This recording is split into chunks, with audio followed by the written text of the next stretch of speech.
Olá, estamos de volta com o nosso Drops do Céu, Gotas de Luz sobre sua vida.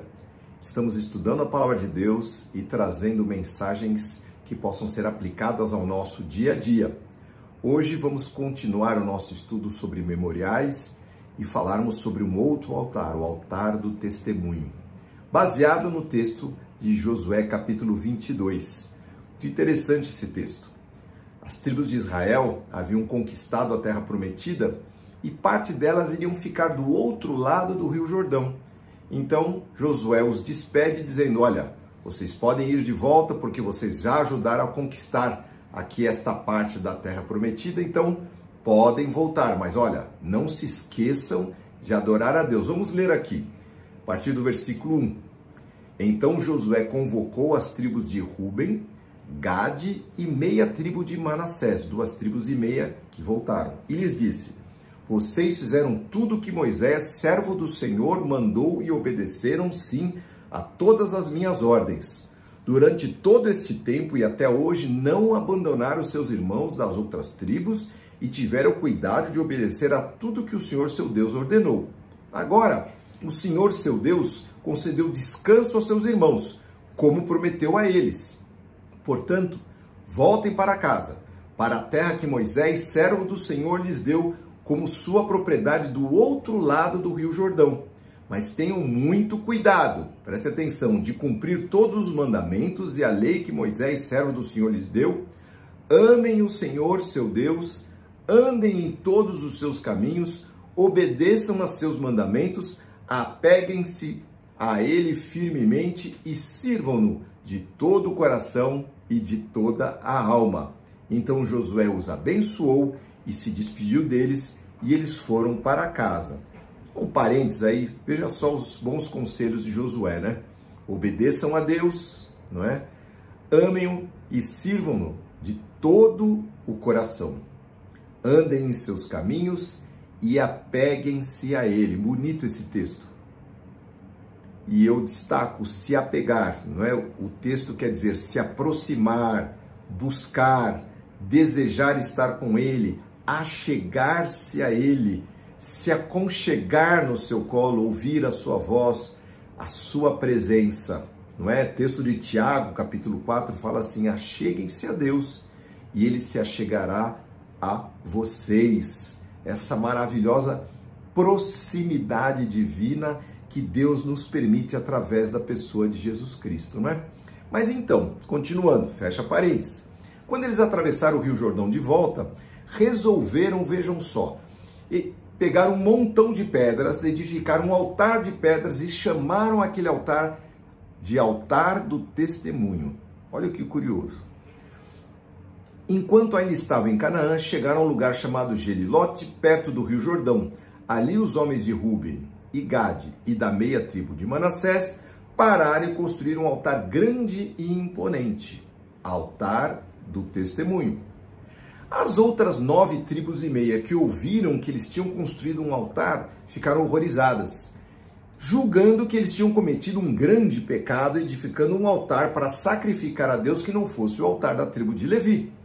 Então eles se prepararam para guerrear contra essas 2 tribos e meia para que não houvesse uma punição de Deus sobre eles.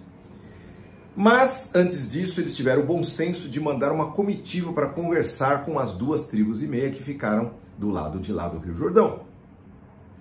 E falaram: que negócio é esse? Vocês fizeram esse negócio? Que horror! Aí a resposta das 2 tribos e meia foi, no verso 24, 26 e 27. A verdade é que construímos este altar por receio de que no futuro seus descendentes digam aos nossos: que direito vocês têm de adorar o Senhor Deus de Israel? Porque havia um rio entre eles, e falavam: Deus colocou vocês do lado de lá do rio, vocês não têm mais direito de adorar conosco. Por isso resolvemos construir o altar, não para oferecer sacrifícios, mas como testemunho. Ele lembrará aos nossos descendentes de que nós também temos o direito de servir ao Senhor em seu santuário com holocaustos, sacrifícios e ofertas de paz. Vejam só, o motivo pelo qual aquele altar estava edificado era para que, quando o tempo passasse, os filhos deles, as filhas deles, os filhos dos outros, não é? Os descendentes, aqueles que souberam de tudo que Deus fez e operou lá na terra de Canaã, olhando para ele, lembrassem, soubessem que aquilo fosse um testemunho de que foram e eram, permaneciam servos do Senhor e que tinham parte sim na sua herança. Muito interessante. E aí, só para terminar a história do capítulo 22, né, aquela comitiva falou, que legal, então tudo bem, fiquem tranquilos, não vamos mais atacá-los, e todos ficaram muito satisfeitos. Então houve uma aceitação àquele altar do testemunho. E o que isso tem a ver com a gente? O que pode nos dizer? Queridos, no Novo Testamento, Cristo é a pedra viva. Nele, em Jesus, o reino de Deus está estabelecido como um fundamento que não pode ser abalado. Nele edificamos as nossas vidas sobre esta rocha, sobre a rocha eterna e imutável que é Cristo. Nós também, segundo a palavra de Deus, somos pedras vivas, povo adquirido, comprado pelo preço do sangue do Cordeiro de Jesus. Somos sacerdotes que intercedem pelas pessoas que estão ao nosso redor, na nossa geração, os nossos próximos, instrumentos de Deus para testemunho da sua bondade, fidelidade, amor e justiça. Fomos alcançados por Deus, edificamos as nossas vidas sobre a rocha que é Cristo e nos tornamos pedras vivas que edificam o edifício, o reino de Deus nesse mundo. Vejam só que interessante. Cristo é a palavra encarnada, o verbo que se fez humano. Ele trouxe um reino vivo que transforma pessoas de toda tribo, língua, povo, raça e nação. Desde que o reino se manifestou e Cristo trouxe esse reino vivo, como pedra viva que é, as pessoas não olham mais para altares de pedra, buscando um testemunho de que ocorreu no passado algo e que eles podem usufruir hoje. Eles olham para altares humanos. Eles olham para você e olham para mim para buscar em mim e em você um testemunho de vida que apontem para Cristo, vidas transformadas que realmente correspondam ao reino de Deus.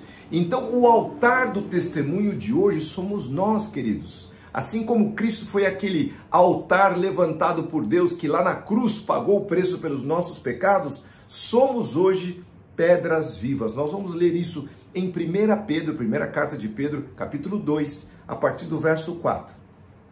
Vocês têm se aproximado de Cristo, diz Pedro, a pedra viva. As pessoas o rejeitaram, mas Deus o escolheu para lhe conceder grande honra. E vocês também são pedras vivas, com as quais um templo espiritual é edificado. Além disso, vocês foram chamados para serem sacerdotes santos, ou seja, intercessores que se santifiquem. Por meio de Jesus Cristo, ofereçam sacrifícios espirituais que agradem a Deus, como dizem as Escrituras. Ponham em Sião, no lugar de Deus, uma pedra angular, escolhida com grande honra. Quem confiar nela jamais será envergonhado. Quem é ela? Jesus. Sim, vocês os que creem, reconhecem a honra que lhe é devida. Mas para os que não creem, a pedra que esses construtores rejeitaram se tornou uma pedra angular, uma pedra de tropeço, rocha na qual as pessoas caem. Sabe por quê? Porque Cristo, ao mesmo tempo que ele edifica, Cristo, ele traz juízo. Então, você o segue ou você não o segue. Jesus não é relativo, ele é absoluto. Estas pessoas tropeçam porque não obedecem, continua o texto, a palavra de Deus e, portanto, deparam com o destino planejado para elas. Vocês, porém, se tornaram um povo chamado e escolhido, um reino de sacerdotes, uma nação santa, propriedade exclusiva de Deus. E assim, vocês podem testemunhar às pessoas como é admirável e maravilhoso aquele que os chamou das trevas para a sua maravilhosa luz. Antes vocês não tinham identidade, diz a palavra, como povo. Agora vocês são sim o povo de Deus. Antes não estavam debaixo da misericórdia, mas agora receberam misericórdia de Deus. Isto está em 2 Pedro capítulo 2, versos 4 a 10. Queridos, os que nos cercam procuram em nós o testemunho verdadeiro de que Cristo é vivo. Eles ouvem as nossas palavras, mas checam com a coerência das nossas vidas. Quantos de nós conhecem pessoas que, olhando para cristãos que de alguma maneira professaram, falaram, quantos de nós olham pessoas que hoje professam e falam coisas em nome de Deus e que têm uma vida completamente diferente daquilo que seria uma vida dedicada ao Senhor, uma vida consagrada a Ele, pessoas que realmente foram transformadas por eles? Na verdade, nós vemos pessoas iguais ou piores até do que aqueles que estão ouvindo. Como explicar? Na verdade, queridos, existe uma importância muito grande dada no reino de Deus ao testemunho, ao nosso testemunho, à nossa coerência de vida. Palavras que correspondem à vida, vida que correspondem às nossas palavras. Para vocês verem a importância, no livro de Apocalipse, no capítulo 12, versículos 10 e 11, veja só o que diz aqui. Então ouvi uma forte voz que bradava pelos céus.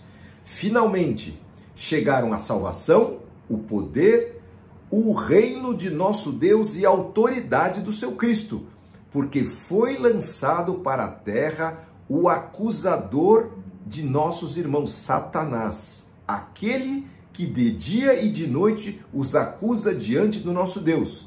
Mas eles, quem? Nós, o derrotaram pelo sangue do Cordeiro e pelo testemunho deles. Não amaram a própria vida nem mesmo diante da morte. O que a palavra de Deus está dizendo? Ela coloca no mesmo comparativo o sangue, a força do sangue do Cordeiro para derrotar a Satanás, com a força do nosso testemunho, da palavra do nosso testemunho, queridos. Isso é assustador. Ou seja, pessoas que escandalizam o reino de Deus, invalidam a força do sangue de Cristo. Por quê? Porque se tornam pedra de tropeço. O contrário do altar de testemunho é uma pedra de tropeço. Aí não é num altar de pedra que testemunham, é um altar de pedra de tropeço, que fazem com que as pessoas caiam. O nome de Deus é manifestado, o seu Espírito Santo se manifesta, Deus vai lá buscar cada uma dessas pessoas com todo o amor, com todo o carinho, com todo o poder. E aí essas pessoas atentam para a nossa maneira de viver e se escandalizam porque não veem em nós a força do testemunho de Cristo. E aí o acusador dos nossos irmãos, Satanás, não é vencido. Sabe por quê? Na vida dessas pessoas. Porque nós somos uma pedra de tropeço. Que terrível, queridos. O quanto a importância e a força do nosso testemunho pesam no reino de Deus. Sabe? E o contrário é válido. Quando forem completados os seus dias e os meus dias, e nós deixarmos essa terra, certamente, queridos, subiremos e encontraremos lá, no reino de Deus, estabelecido, em que nós viveremos face a face com Deus. Há muitos, encontraremos muitos, que foram abençoados pela força do nosso testemunho, por aquela palavra e aquela vida coerente que você teve, porque você deixou de lado o pecado que estava te incomodando e te matando, mas que também era uma pedra de tropeço para o seu irmão.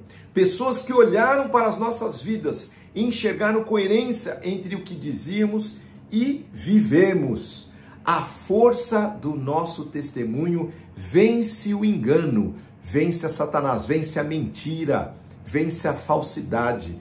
Pessoas hipócritas, pessoas falsas, que falam coisas, mas que na verdade não vivem, são força para Satanás, são pedra de tropeço. O que a palavra de Deus nos ensina hoje, então? Somos altares ambulantes que testemunham da graça com que fomos alcançados, do amor que nos visitou, do poder que nos trouxe das trevas para a luz. Aquelas pessoas que olharem para a nossa vida, como disse o Senhor Jesus lá no Sermão da Montanha: vendo as vossas boas obras, glorifiquem a Deus que está no céu. Que eles possam ver aqui, meu querido, a sua vida e possam então atestar que você e eu somos de fato filhos do Deus Altíssimo, pessoas que honram e vivem de acordo com a palavra e de acordo com o nome do nosso Jesus. Que você seja assim,